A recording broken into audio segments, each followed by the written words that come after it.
I'm been involved in the conveyor industry in Detroit. The thing about that industry, there's very little room for error. Failure is not an option. I became extremely passionate about fulfilling that obligation as well as running projects and completing those projects on time. I was asked in 2002 by Jim Sexton, who was the CEO of Wyandotte, to join their board. So I had my choice of committees, and I chose to get on the Quality Committee. Wes brings to the table a wealth of knowledge, and his industry experience has been invaluable to me as a leader at Henry Ford Wyandotte, simply because he's ran large organizations, the fact that he's consulted and understands how to do work differently in different places, also his attention to quality and safety, which again, I believe that comes out of his experience of leading many different types of organizations in many different cultures. So he really brings all of that business knowledge to the table and really helps us to look at the lens of healthcare a little bit differently.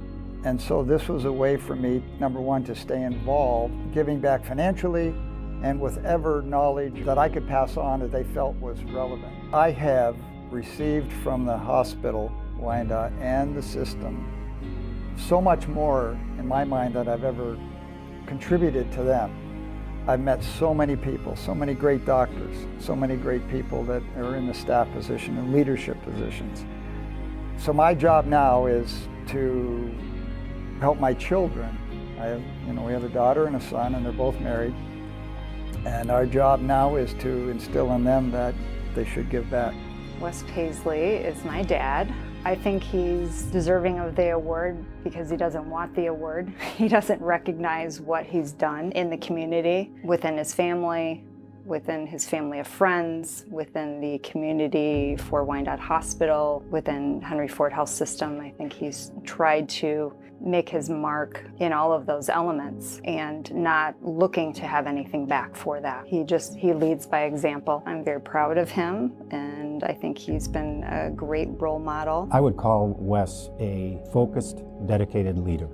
He's really dedicated to not only Wyandotte, but to the system. And he's a leader. I mean, he's just got natural leadership abilities. He loves it. He loves to help make a difference and change things. The system is a not-for-profit, number one. So they do not turn anyone away. Anybody that needs care at any of the Henry Ford hospitals, they get care. And therefore, funding is important, and they don't get all the funding they need from just normal operations. So I can only encourage everyone who have an opportunity to give something, whether it's financial or their time or both, that they should do it. You give something and you get far more back from it. And so that was the reward in itself. And this is just something over and above.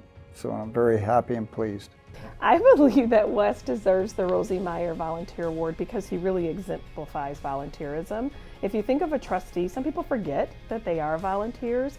And the endless amount of hours that I've seen him spend, not only locally at the Wyandotte facility, but throughout the system, really is one of the many reasons that he deserves it, but also the care and concern that he provides both for staff, physicians, and the community, all in a volunteer capacity. Just what I've had an opportunity to experience has been amazing. So I think he's absolutely deserving of the award.